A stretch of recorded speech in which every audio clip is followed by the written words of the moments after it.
Bendiciones en Cristo Jesús y en Santa María Siempre Virgen. Les habla Rodrigo Andrés Calvo, politólogo, biblista y apologeta católico, miembro del movimiento Juan 23.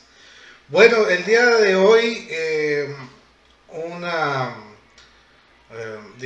persona se contactó conmigo. Su nombre es Mari Solorio, y me ha pasado un video muy interesante sobre un judío que refuta supuestamente históricamente el nacimiento de Jesús. Los hermanos, nosotros los católicos consideramos a los judíos nuestros hermanos mayores en la fe, pero hay que aclarar varias cosas. Primero que todos, los judíos actuales provienen de la rama farisea, que fue la única rama superviviente del judaísmo después de Jesús, porque tras la muerte de Jesucristo, su ascensión al cielo, la destrucción del templo, los saduceos, que era otro grupo poderoso de judíos, desapareció, y otros grupos judíos como de pronto los celotas desaparecieron también por manos de los soldados romanos. Ellos alcanzaron a dominar Israel durante un tiempo bajo el reinado de un celota que se tomó Israel, llamado Shimon Bar Kokhba, ¿sí? Pero Roma se vengó y terminó exterminando, valga la redundancia, a todos los celotas, los judíos celotas o celotes. Estaba el grupo de bautistas, judíos bautistas, estaban los judíos del desierto, ¿sí? Y todos ellos abrazaron el cristianismo, o sea, dejaron su judaísmo antiguo y abrazaron el cristianismo. Y entonces, en ese sentido, los judíos que conocemos actuales son descendientes directos de los judíos fariseos. Teológicamente pertenecen a esa rama. Y como ustedes saben, los fariseos, digamos que no eran muy admiradores de Jesús. Solo uno que otro admiraba a Jesús. De todas formas, vamos a escuchar a este hermano judío, ¿sí? Y vamos a escuchar su argumento sobre el nacimiento de Jesús. Dice, el título es Lo que ocultaron sobre el relato de la natividad. ¿Cuándo nació Jesús? Este es un tema que en términos judaicos no es muy relevante, pero analizándolo desde el punto de vista histórico, sí lo es. Ahora, lo que les voy a decir a continuación no es con el propósito de ofender a nadie, hacer sentir mal a nadie, simplemente les queremos responder a sus preguntas desde un análisis distinto al que se conoce comúnmente en Occidente. Ustedes saben que nuestra página fue creada para ustedes, para todo aquel que busca aprender más allá del dogma. La página de este caballero se llama Filosofía Judía, ¿ok? Y como nuestra página es para ustedes, les pido que no se tomen esto como una ofensa, sino más bien como un análisis de ideas de un punto de vista más racional. Ahora sí, a la pregunta completa, ¿cuándo nació Jesús? En Mateo 2, capítulo 2, dice que Jesús nació en Belén de Judea en los días del rey Herodes. Ahora, el rey Herodes primero, el relato de Mateo, murió en el año 4 antes de la era común, ¿ok? A ver, aquí está el primer asunto. Mateo por ningún lado menciona que se trataba de Herodes primero, o Herodes el Grande. Él simplemente menciona al rey Herodes, pero no dice cuál Herodes. Y pues muchos me dirán, ay, pues es que solo hay un Herodes. No. Los hijos de Herodes también se llamaban Herodes, y ahorita lo vamos a ver. Miren, Mateo 2.1 dice, nacido Jesús en Belén de Judea en tiempo del rey Herodes, unos magos que venían de Oriente se presentaron en Jerusalén, diciendo, ¿dónde está el rey de los judíos que ha nacido? Pues vimos que su estrella en el oriente y hemos venido a adorarle. En oyéndolo, el rey Herodes se sobresaltó y con él toda Jerusalén. Convocó a todos los sumos sacerdotes y escribas del pueblo y por ellos estuvo informado del lugar donde había de nacer Cristo. Ellos le dijeron que en Belén de Judea, porque así está escrito por medio del profeta. Y tú, Belén, tierra de Judá, no eres la menor entre los principales clanes de Judá, porque de ti saldrá un caudillo que apacentará a mi pueblo Israel. Dice, entonces Herodes llamó aparte a unos magos y por sus datos precisó el tiempo de la aparición de la estrella. Después dice, bueno, por ningún lado, si ustedes observan, eso lo encontramos en Mateo capítulo 2, encontramos que sea específicamente que se habla del rey Herodes. De hecho, permítanme, voy aquí a ampliar un poquito. Vamos a mirar Herodes, el árbol genealógico, bueno, esposas e hijos de Herodes. Él tuvo varias esposas, ¿no? Entonces, por ejemplo, con Mariamma segunda, hijo del sumo sacerdote Shimón ben Votus, tuvo a Herodes Filipo I, ¿ok? Dice, hijo de Herodes I el Grande y de Mariamma, hija del gran sacerdote Shimón ben Votus. Fue el primer marido de Herodías, que después se divorció de él contra lo prescrito por la ley judía para casarse con su medio hermano Herodes. O sea que Herodes Filipo I tenía otro medio hermano llamado Herodes. Vamos a ver si eso es cierto. Con Maltás tuvo a Herodes Arquelao, ¿sí?, el etnarca de Judea, Samaria e Idumea. Muy bien. Precisamente donde dice que nació Jesús, Mateo 2, ¿no? En Judea. Luego dice, tenemos a Herodes Antipas, el tetrarca. Vamos a ver qué dice de Herodes Arquelao. Dice, fue etnarca de Judea, Samaria y Idumea. Luego viene Herodes Antipas, dice, Herodes, más conocido como Herodes Antipas o Herodes el tetrarca, fue tetrarca de Berea o Perea y Galilea también, desde el año 4 antes de Cristo hasta su muerte. Desde el año 4 antes de Cristo hasta su muerte, pongan mucha atención. Es célebre merced de los extractos de su testamento, del Nuevo Testamento, que relatan su participación en los acontecimientos que se desembocarían en la muerte de Juan el Bautista. ¿Okay?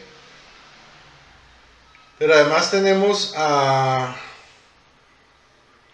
bueno, dice Herodes Filipo II o Filipo el tetrarca. Fue tetrarca judío, fue el tercero de los herederos de Herodes I el Grande. Según el historiador Flavio Josefo, fue un gobernante muy justo, a diferencia de sus hermanos. Gobernó como tetrarca los territorios de Iturea y de Traconítida, situados al este. Bueno, entonces, como ustedes pueden ver, Herodes el Grande tuvo 3 hijos, pero Herodes Antipas llama mucho la atención, y también Herodes Arquelao. ¿Ok? ¿Por qué? Porque comienza a gobernar desde el año 4 antes de Cristo. ¿Ok? Vamos a mirar aquí, vamos a seguir con lo que dice nuestro hermano judío, que por cierto se nota que es de Bogotá porque tiene acento bogotano. Sigamos. Pero si luego uno mira en Lucas 2, ahí cuenta una historia totalmente distinta a la de Mateo. En Lucas uno se topa con un tiempo totalmente distinto. Ahí Lucas dice que María estaba encinta, después embarazada, en los días que se promulgó un edicto por parte de Augusto César para que se hiciera un censo. Y dice que ese primer censo se hizo siendo Cirinio gobernador de Siria. Cirinio o Quirinio, ¿ok? Es el mismo personaje. Señores, históricamente el censo de Cirinio ocurrió en el año 6 después de la Era Común. Cirenio fue designado por César Augusto. Ok, entonces, ¿qué sucede? Aquí nos está diciendo, Herodes el Grande muere en el año 4 antes de Cristo, pero el censo de Quirinio, ¿sí?, fue en el año 6 después de Cristo. Hay 10 años de diferencia, lo vamos a escuchar. Hacer el censo fiscal de Julia después de la institución de Arquelaos, es unos 37, 40 años después de que Octavio derrotara a Antonio en la batalla de Actium. Es decir, mientras que un evangelio, el Mateo, dice que el nacimiento fue en los días de rey Herodes, que murió en el año -4, el evangelio, otro evangelio de Lucas, lo contradice, diciendo que el nacimiento fue durante el censo de Cirinio, lo cual ocurrió en el año 6 de la Era Común.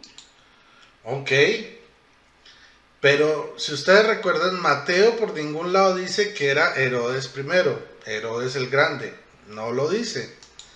Entonces, si nosotros nos ponemos a mirar, vamos a buscar,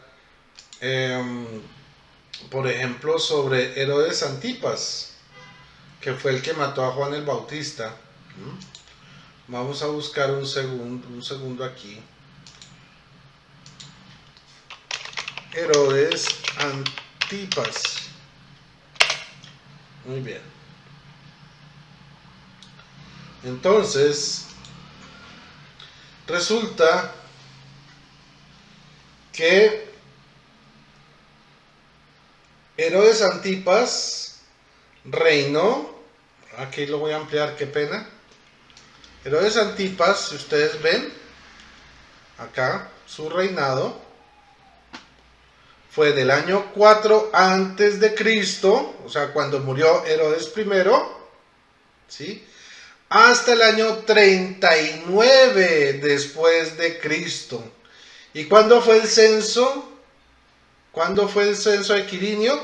En el año 6 después de Cristo. O sea que Mateo no se estaba refiriendo a Herodes I el Grande, su predecesor, su papá, ¿sí?, sino a Herodes Antipas o Antifas. ¿Y cuál es el sucesor de Antifas? Herodes Agripa. ¿Ok? ¿Se acuerdan? Bueno, ok, vamos a mirar. Entonces, si nos fijamos en esto, entonces podemos decir que Jesús nació bajo el reinado de Herodes Antifas, no bajo el reinado de Herodes I el Grande. ¿Ok? Entonces, aquí está el primer error del hermano judío. Vamos a seguir escuchándolo. ¿Ok? Es un error histórico, es normal pues cometer este tipo de errores, pero para eso estamos, para aclararlos con respeto, con cariño, con toda la decencia hacia los hermanos judíos, y vamos a seguir analizando para poder refutar un poco esto, seguirlo refutando, con mucho respeto, ¿no? Hay por lo menos una década de diferencia entre ambos sucesos, y esta contradicción temporal entre los evangelios es tan enorme que incluso hay sacerdotes cristianos que admiten que Lucas o el autor de Lucas haya cometido un error, porque recordemos que el censo de Cirinio fue lo que conllevó a la rebelión de Sadoc y Judá de Judas el Galileo, y esta rebelión incluso se menciona en Hechos 5:37, en la Antigüedad Judías capítulo 18, etc. O sea, a nivel historiográfico, por más malabares que uno... Antigüedades Judías, este es el libro o Antigüedades de los Judíos de Flavio Josefo. Vamos a seguir analizando un poquito esto. Simplemente los evangelios no encajan. Bueno, hay algo que decir. Los evangelios no son libros netamente históricos, contienen historia, pero no son libros históricos. Sin embargo, lo que él acaba de decir de que Lucas y Mateo no encajan, pues ya lo hemos respondido mostrando que Jesús nació no bajo el reinado de Herodes I, sino bajo el reinado de Herodes Antipas, ¿ok? Que reinó del año 4 antes de Cristo hasta el año 39 después de Cristo. Bueno, vamos a seguir escuchando a este hermano judío. Vamos a seguir escuchando entonces. A propósito de la matanza de los bebés inocentes mencionada en Mateo, tampoco es un hecho histórico. Ojo, él asegura que no es un hecho histórico. Pero ¿qué dicen los eruditos al respecto? Les voy a leer, ¿ok? De una página que es abc.es sobre la historia. ¿Y qué nos dice? Se los voy a leer. Muy bien.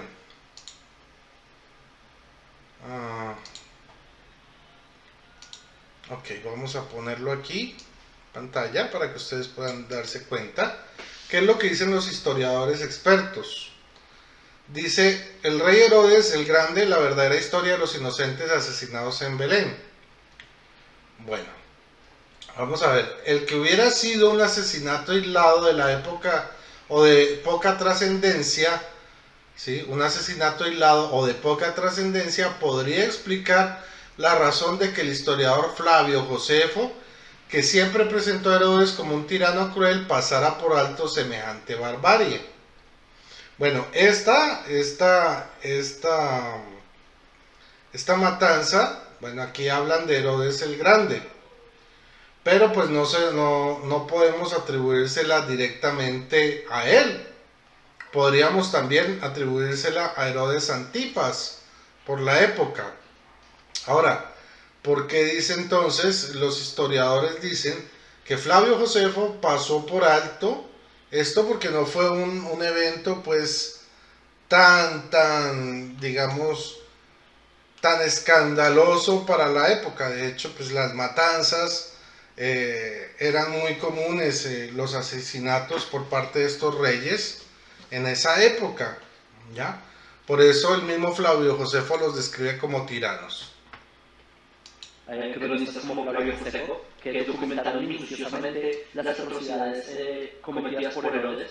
Nunca hacen mención de este evento. No hay registro alguno de que esto haya ocurrido. Otra cosa. Flavio Josefo nace en... A ver, déjenme ver. Por aquí tengo la referencia de Flavio. El viejo Flavio. A ver, ¿qué se me hizo? Publio. Ajá. Vamos a ver, no la tengo aquí, voy a ponerla nuevamente. Flavio Josefo. Y voy a ampliarlo.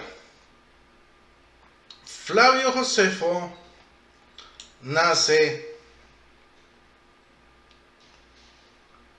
en el año 37 después de Cristo. ¿Ok?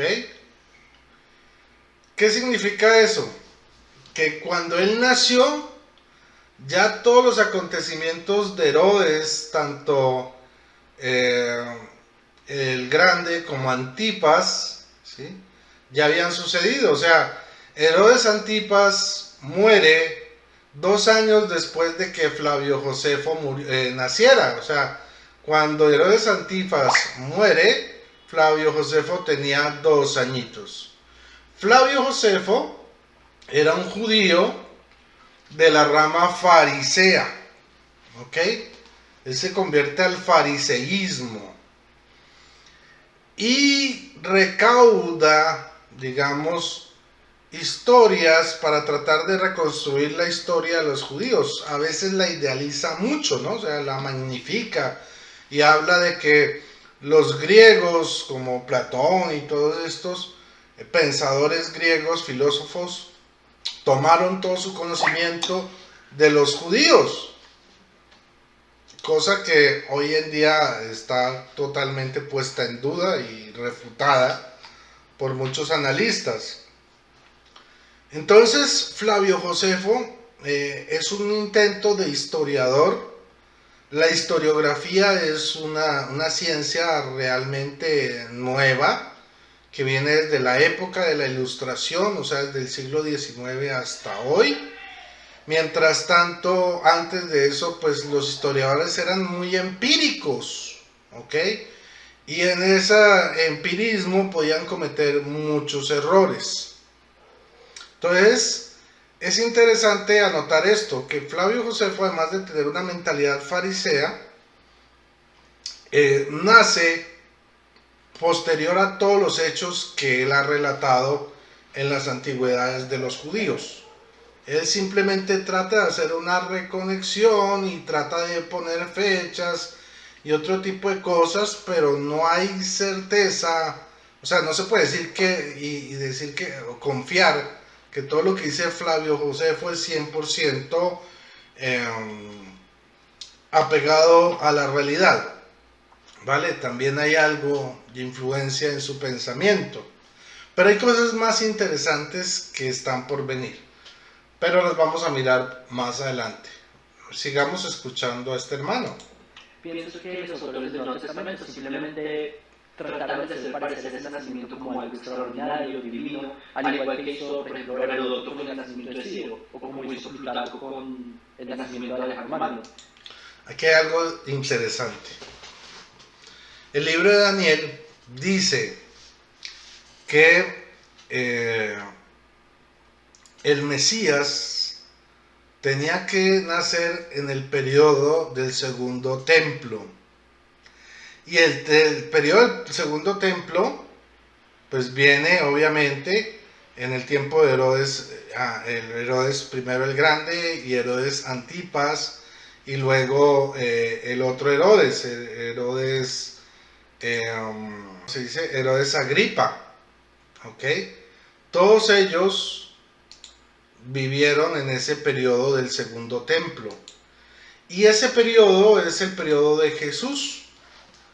Entonces, si resulta que Jesús no es el Mesías esperado de Israel, o Daniel se equivocó, el profeta Daniel se equivocó al decir que el Mesías aparecería en la época del segundo templo, o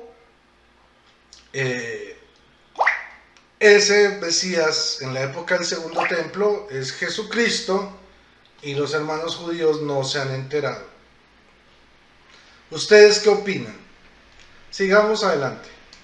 Además que, ya analizándolo desde el punto de vista hebreo, el cuento de la Natividad tiene muchas, digamos, manipulaciones de los textos hebreos para hacerlos parecer cristológicos. Por ejemplo, ahí en Mateo 2.15 cuenta que por esa supuesta matanza de los bebés, dice que José toma al niño y a su madre y huye a Egipto, y que estuvo ahí hasta la muerte de Herodes para que supuestamente se cumpliera lo que dijo Dios por medio del profeta cuando dijo: de Egipto llamé a mi hijo. O sea, Mateo sí hizo una profecía como si se hubiera cumplido en Jesús, pero la cosa es que el profeta, el que dio esta profecía fue el profeta Oseas, y obviamente no habla de Jesús, sino que esta profecía de Oseas habla del pueblo de Israel. Pueden buscar ustedes mismos, está escrito en Oseas capítulo 11 y dice: cuando Israel era muchacho, yo lo amé y de Egipto llamé a mi hijo. Ahí dice explícitamente Oseas que está hablando del pueblo de Israel, pero que hizo Mateo, descontextualizó la Biblia hebrea para hacerla parecer cristológica.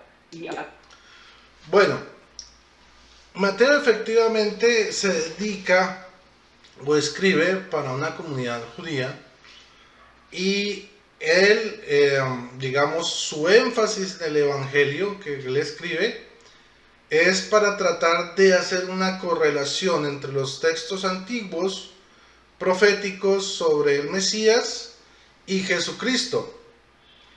Obviamente hay muchos textos del Antiguo Testamento que son mesiánicos, que están atribuidos a ciertos personajes, pero que también a su vez están trasladados hacia el Mesías.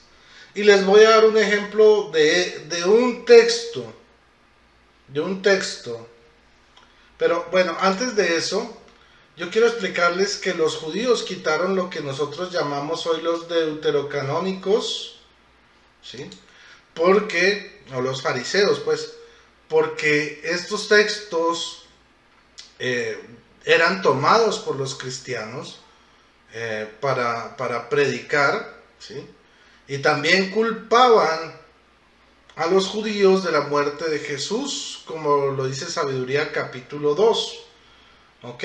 Pero vamos a mirar un texto muy importante que los judíos no han podido explicar, ni siquiera los maestros judíos. Ese es el capítulo 53 de Isaías. Es un texto mesiánico. Se los voy a leer. Vamos aquí a pasar un momento a Isaías 53. Isaías 53. Ok. Vamos a leerlo aquí. ¿Y quién creyó nuestro anuncio? ¿A quién se manifestó el poder del Señor? Creció ante el Señor como un retoño, como raíz en tierra árida. No tenía gracia ni belleza para que nos fijáramos en él, tampoco aspecto atractivo para que lo admiráramos. Fue despreciado y rechazado por los hombres, abrumado de dolores y habituado al sufrimiento como alguien a quien no se quiere mirar. Lo despreciamos y lo estimamos en nada. Sin embargo, él llevaba nuestros sufrimientos y soportaba nuestros dolores.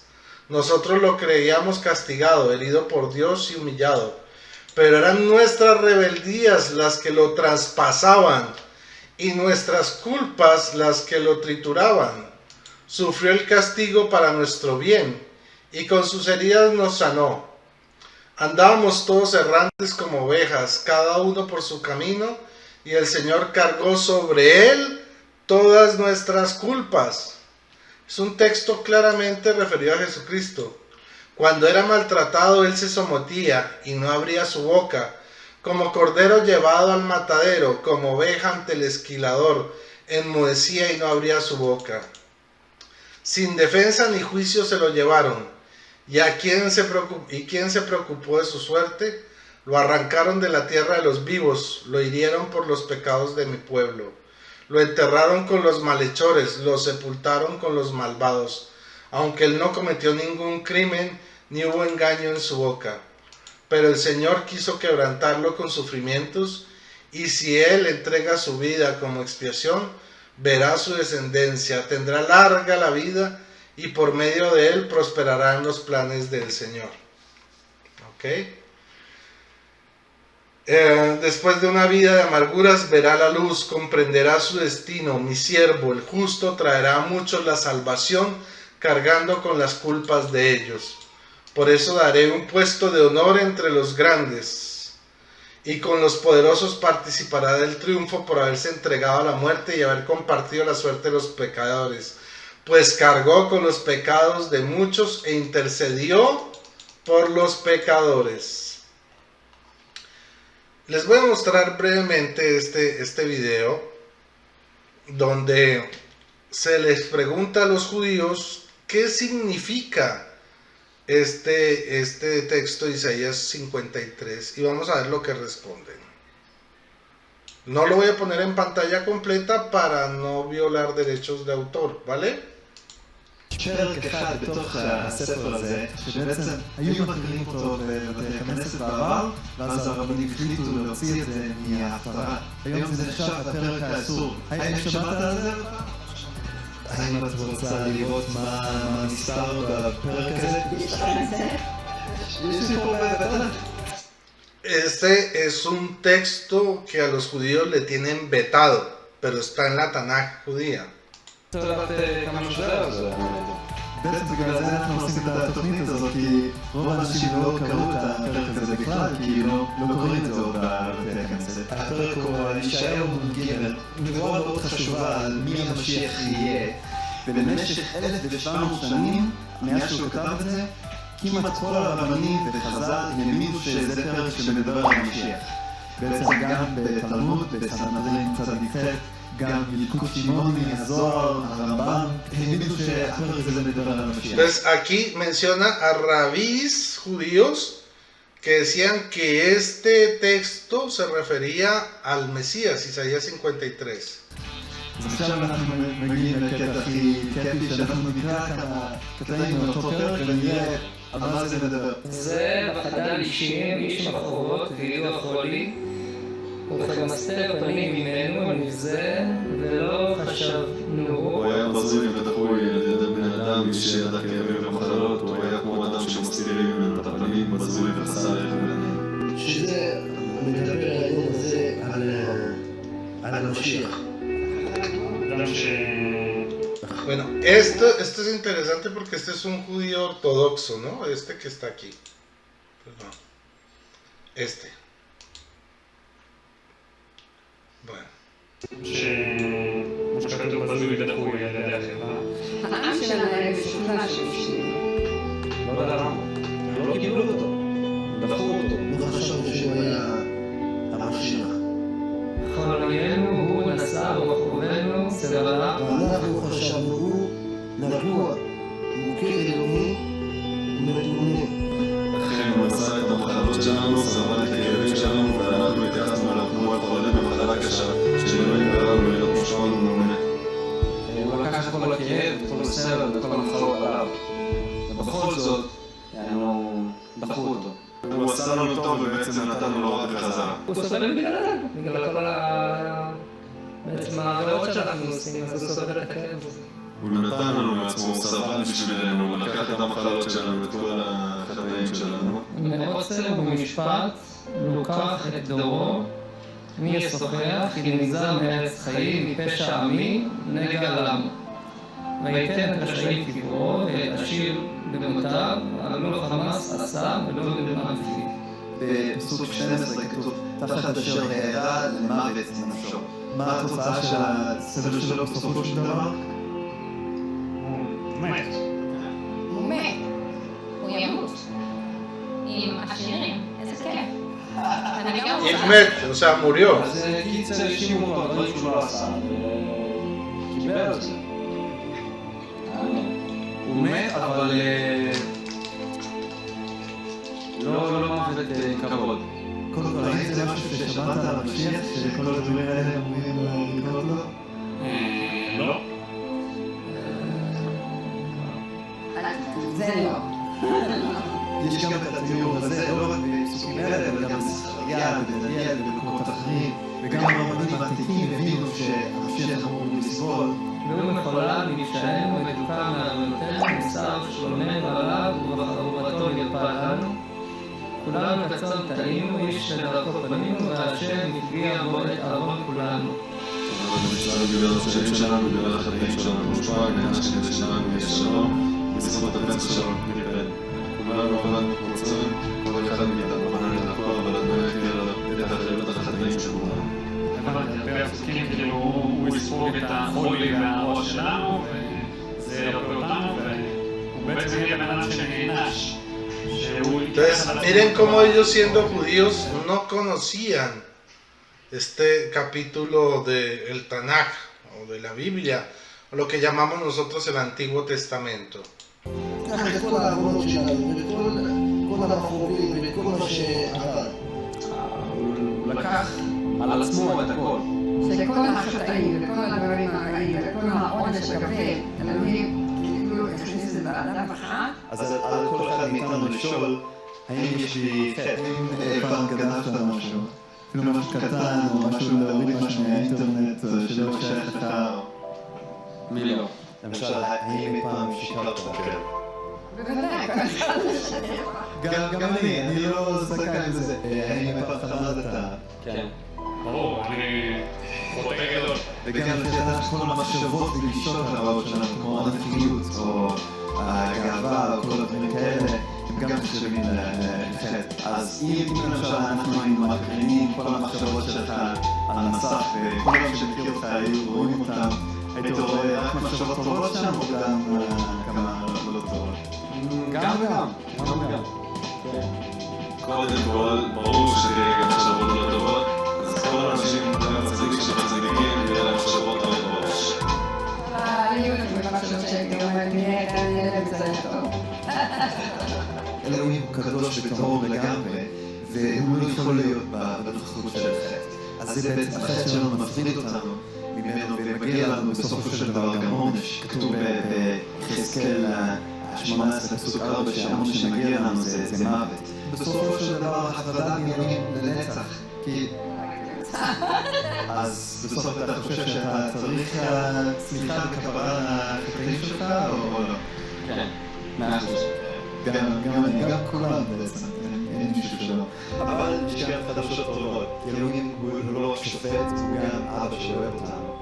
ולכן הוא נתן בתורה את המערכת הקורבנות. הקורבן לוקח על עצמו את החטאים של אותו בן אדם. כתוב שהקורבנות יפסקו, ושבמקום הקורבנות שהיו, אלוהים ישלח בן אדם שיקרא משיח.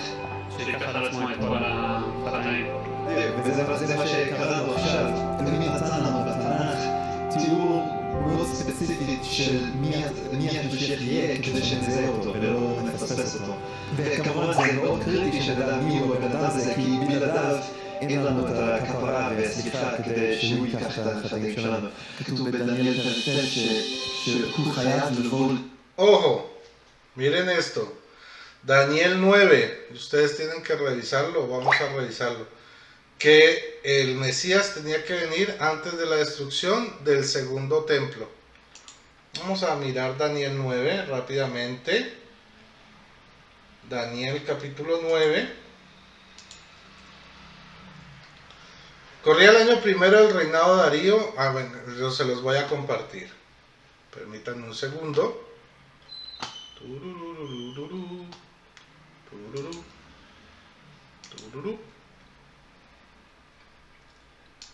Muy bien, vamos aquí a ampliarlo brevemente.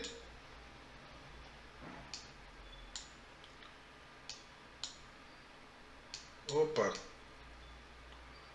porque no quiere crecer. A ver, ahora sí. Daniel capítulo 9, a poner solo la Biblia aquí, que se vea bien. Bueno, en Daniel 9:2, en ese año yo, Daniel, investigando los libros santos, reflexionaba sobre los 70 años que según la palabra del Señor al profeta Jeremías debía durar la ruina de Jerusalén. Los 70 años. ¿En qué año fue destruido el segundo templo? En el año 70 después de Cristo. Me dirigí al Señor Dios rogando insistentemente con oraciones y súplicas, con ayunos, vestido de luto y cubierto de ceniza. Rogué al Señor mi Dios e hice esta confesión.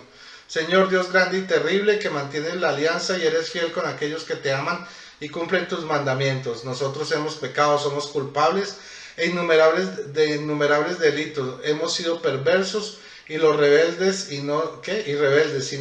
nos hemos apartado de tus mandatos y preceptos. Bueno, seguimos aquí. Ok.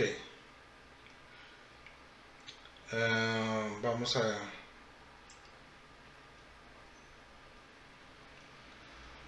ver.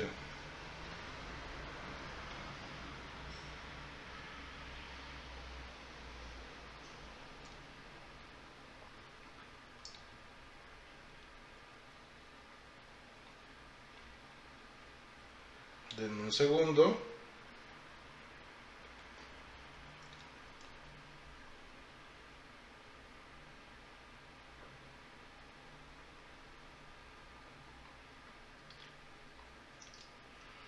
Entonces viene aquí la respuesta. Daniel 9:20. Aún estaba yo hablando, orando y confesando mi pecado y el pecado de mi pueblo Israel, a la vez que se presentaba mi súplica ante el Señor mi Dios en favor de su santo monte. Todavía estaba yo en una actitud suplicante cuando Gabriel, el personaje, o sea, San Gabriel, ¿no? El arcángel, el personaje que se me había aparecido en la visión, volando rápidamente se me acercó hacia la hora en que se ofrece el sacrificio de la tarde y me dijo: Daniel, he venido ahora para hacer que entiendas estas cosas. Desde el comienzo de tu oración te dirigí una palabra y yo he venido a comunicarte su significado, pues eres hombre grato a sus ojos. Presta pues atención a la palabra y entiende el significado de la visión de las 70 semanas. 70 semanas han sido fijadas para que en tu pueblo y en tu ciudad santa termine el delito, se ponga fin al pecado y sea expiada la culpa. se establezca la justicia para siempre, se cumplan las visiones y profecías y sea consagrado el lugar santísimo. Entérate pues y comprende lo que sigue. Desde que se dio la orden de reconstruir Jerusalén hasta la llegada de un príncipe ungido, pasarán 7 semanas. Después, durante 72 semanas, serán reconstruidos fosas y calles en difíciles circunstancias. Pasadas las 72 semanas será eliminado el ungido a pesar de ser inocente. En cuanto a la ciudad y el templo, vendrá un rey con su ejército y los destruirá. Todo terminará en una catástrofe y hasta el fin de la guerra no acabarán las calamidades. Todavía durante una semana establecerá un sólido pacto con muchos y a mitad de la semana pondrá fin al sacrificio y a la ofrenda y levantará sobre el altar el ídolo detestable y así permanecerá hasta que la ruina decretada caiga sobre el destructor. Entonces miren aquí el 25 y el 26 nos dice, ¿sí?, que después de la reconstrucción del templo, del primer templo, llega el príncipe ungido, ¿sí? Pasarán 7 semanas, 72 semanas, bueno, aquí los tiempos son más simbólicos, ¿sí? Y dice, serán reconstruidos fosas y calles en difíciles circunstancias. Pero me dice lo que dice el 26. Pasadas las 72 semanas será eliminado el ungido a pesar de ser inocente, o sea, el Mesías, el inocente, el que vimos en Isaías 53, iba a ser eliminado. En cuanto a la ciudad y el templo, vendrá un rey con su ejército y los destruirá. ¿Qué va a destruir? La ciudad y el templo. Lo que queda del templo es lo que se conoce hoy en día como el Muro de los Lamentos, que los romanos lo dejaron para que Israel escarmentara por haberse levantado contra ellos. Todo terminará en una catástrofe y hasta el fin de la guerra no acabarán las calamidades. ¿Se acuerdan cuando les dije que hubo un rey militar por esa época que se llamó Shimon Bar Kokhba? Bueno, ahí se cumplió, se asesinó a estos que eran los celotas, ¿sí?, el rey de los celotas, y se destruyó el templo de Jerusalén. Y todo eso tenía que suceder ante la segunda venida del Mesías. Entonces, ya dejamos esto como evidencia y pasamos ahora a seguir con el video. Ya vamos a terminar, no se preocupen. Vamos a seguir con el video del hermano judío. Voy a achicarlo. A mí me parece muy triste que la religión occidental arranque un versículo de los profetas de Israel, lo rompan por la mitad y lo manipulen a su conveniencia para hacerlo encajar con su dogma. ¿Será que se manipuló, se encajó? Ustedes ya vieron lo que dice Daniel 9:26 y 9:25. Ya vieron lo que dice Isaías 53. Ya vieron que ningún judío es capaz de responder lo que significa Isaías 53 y que además se los tienen vetado. No se los permiten conocer. Solo los maestros, ¿sí?, de la ley conocen eso y todos están de acuerdo que hace referencia al Mesías que ha de venir. El que lleva sus pecados, el Mesías definitivo. El que lleva sus pecados, nuestros pecados sobre sí mismo. Así es como tristemente me dan tantas personas a lo largo de la historia. Por eso yo les recomiendo que si ustedes quieren saber lo que en verdad dijeron los profetas de Israel, lo mejor es preguntarle a los judíos y a los sabios de Israel. Porque solo piénsenlo, ¿cómo pueden seguir una religión que explícitamente corta un versículo de la Biblia por la mitad, esconde la otra mitad y les hace los engaños diciendo que esa mitad habla de algo que no habla? Si me entienden, a mí me parece que uno debería seguir un dogma que les miente en la cara, sino que si quieren saber lo que en verdad quiere Dios de cada uno de ustedes, pregunten. Para eso está el pueblo de Israel, para decirles lo que en verdad dice los textos hebreos, el Tanaj, la Torá. Y les repito, nuestra página es para ustedes. Por eso estamos aquí, para decirles la verdad de cómo es. Bueno, ya esa es su publicidad. Pero si recuerdan, él menciona este libro, Antigüedades de los Judíos de Flavio Josefo. historiador fariseo, ¿no? Del siglo I. Quisiera leerles ahorita sobre este libro, ¿sí? El libro número... ¿Cómo se llama este libro? Este es el libro número... capítulo 10, espérenme. El libro número 17 de esta obra que se llama Antigüedades de los Judíos o Antigüedades Judías. El capítulo 3, el verso 3 o el párrafo 3. Esto está dividido como la Biblia, ¿no? En capítulos y versículos y libros. Les voy a leer lo que dice entonces el libro 17, capítulo 3, versículo 3 de las Antigüedades de los Judíos de Flavio Josefo. Dice así: por aquel tiempo existió un hombre sabio llamado Jesús.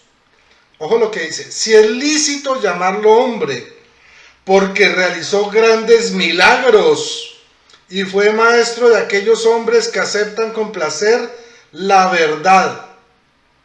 Atrajo a muchos judíos y a muchos gentiles. Era el Cristo, delatado por los principales de los judíos. Pilatos lo condenó a la crucifixión.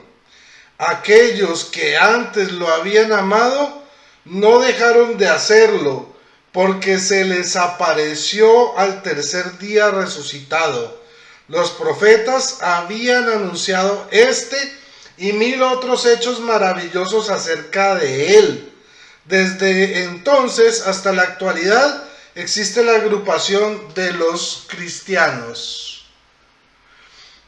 Increíble que nuestro hermano crea en lo que dice Flavio Josefo al pie de la letra, pero no crea lo que mismo Flavio Josefo dice en su libro que él cita, Antigüedades de los Judíos, capítulo 17, libro 17, capítulo 3, versículo 3. Y se lo voy a leer nuevamente para que si usted, hermano, si usted es judío, si usted no conoce a Cristo, vea lo que decía este historiador fariseo, judío fariseo, sobre Jesucristo en el siglo I. Recuerden que él nació en el año 37, 34, si no estoy mal. ¿Listo? Después de Cristo. Dice: por aquel tiempo existió un hombre sabio llamado Jesús. Si es lícito llamarlo hombre. Ojo. Porque realizó grandes milagros y fue maestro de aquellos hombres que aceptan con placer la verdad. Atrajo a muchos judíos y a muchos gentiles. Era el Cristo, delatado por los principales de los judíos, o sea, por el Sanedrín, por los saduceos, que luego desaparecieron, eran los que controlaban prácticamente el templo. Pilatos lo condenó a la crucifixión. Aquellos que antes lo habían amado no dejaron de hacerlo, porque se les apareció al tercer día resucitado. Lo dice Flavio Josefo. Los profetas habían anunciado este y 1000 otros hechos maravillosos acerca de él. ¿Qué dice Flavio Josefo? Los profetas, lo que niega nuestro hermano judío, dice: los profetas habían anunciado este y 1000 otros hechos maravillosos acerca de él, del Cristo, de Jesús. Desde entonces hasta la actualidad existe la agrupación de los cristianos. ¿Creen que les estoy mintiendo? ¿Que me estoy inventando lo que aquí dice? Bueno, ustedes mismos lo van a ver con su cámara. Aquí. Miren. Acá. Mírenlo. Por aquel tiempo existió un hombre sabio llamado Jesús.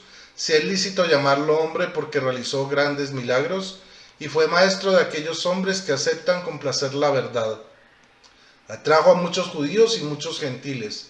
Era el Cristo, delatado, aquí, por acá abajo, delatado por los principales de los judíos. Pilatos lo condenó a la crucifixión.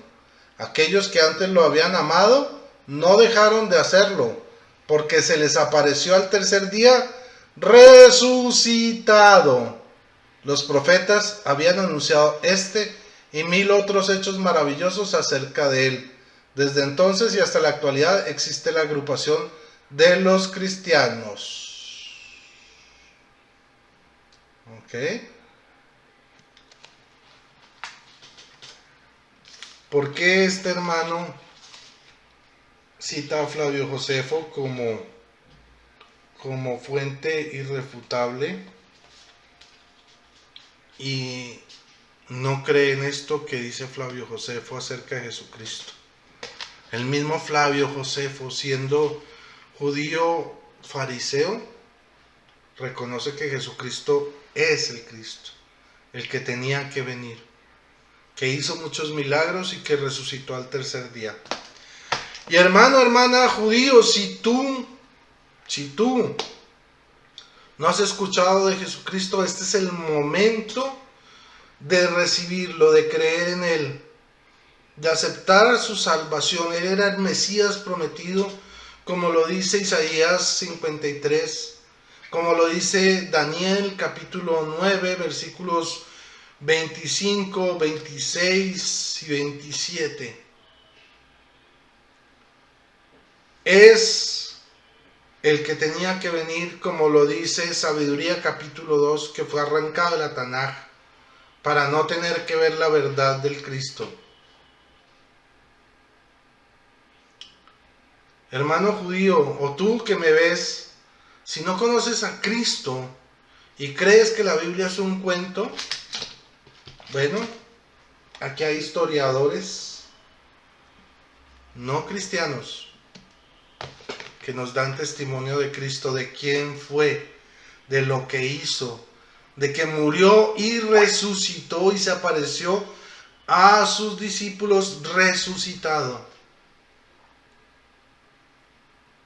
Lo dice alguien que no era cristiano, lo reconoce y lo reconoce como el Cristo, el que había de venir, el que fue anunciado por los profetas. Si tu hermano o hermana no conoces de Cristo, este es el momento de aceptarlo, de reconocerlo. Vamos a orar en el nombre del Padre, del Hijo y del Espíritu Santo. Amén. Señor Jesús, te damos gracias, te alabamos y te bendecimos, te glorificamos, porque eres el Rey de Reyes, el Señor de Señores, el Cristo que había de venir, el que iba a cargar con nuestros pecados, con nuestras culpas para hacernos limpios, Señor. Tú moriste y resucitaste y fuiste reconocido no solo en la Biblia, sino fuera de ella. Señor, te damos gracias porque has resucitado para vencer el pecado y la muerte, para hacernos partícipes de la vida eterna y del perdón divino. Te pedimos, Señor, que hoy nos perdones, que nos permitas acercarnos al sacramento de la confesión. Quiero confesarte mis pecados, Señor, que son largos y extensos. He atentado contra los 10 mandamientos que tú expusiste en Éxodo 20. He codiciado, he mentido, he robado. Porque ninguno de nosotros es perfecto. No soy perfecto, Señor.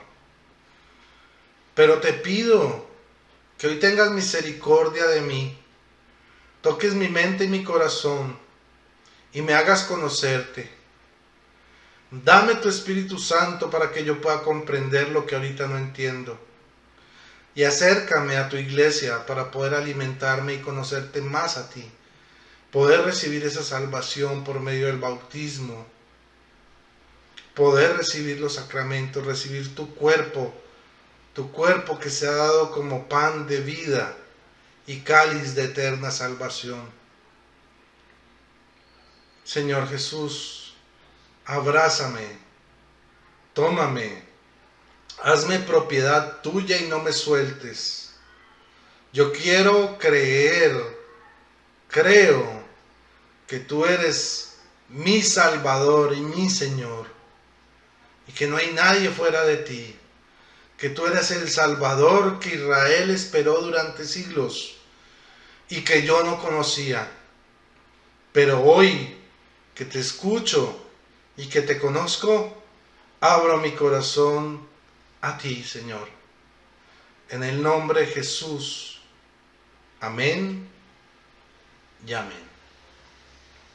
Y para acompañar esta pequeña oración, vamos a hacer una oración, valga la redundancia, que el mismo Jesús nos enseñó en Mateo capítulo 6, para darle gloria al Padre por lo que hizo a través de Jesucristo en nuestra vida. Padre nuestro que estás en el cielo, santificado sea tu nombre, venga a nosotros tu reino, hágase tu voluntad en la tierra como en el cielo.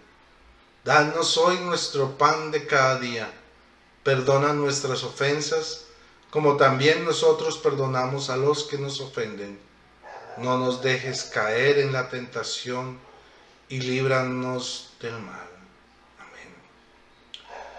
Hermano, si tú eres judío o no has conocido de Cristo, acércate a la iglesia que Cristo fundó, que lleva 2000 años de historia y que es la Iglesia Católica. Acércate a un sacerdote, cuéntale tu historia, confiesa tus pecados y recibirás el perdón. Y vas a ver lo que es el perdón ministerial, el perdón sacramental. Es una sensación, es un alivio que es indescriptible. Te invito, hermano, hermana, que a partir de hoy camines junto a Cristo, lo conozcas y lo ames, porque Él te amó a ti primero, se dio por ti, siendo tú culpable y Él inocente, prefirió morir para cargar con tus pecados, con tus culpas, y clavarlas en la cruz del Calvario, y hacerte libre de las cadenas del pecado y de la muerte, y también de las garras de Satán, o Satán, el opositor. Bueno, hermanitos, si les ha gustado este video, denle like, compártanlo. Si conocen a un judío, compártanle este video, porque compartiendo también estamos evangelizando. No siendo más, que el Señor les bendiga, María totus tus, y que viva Cristo Rey. Bye bye.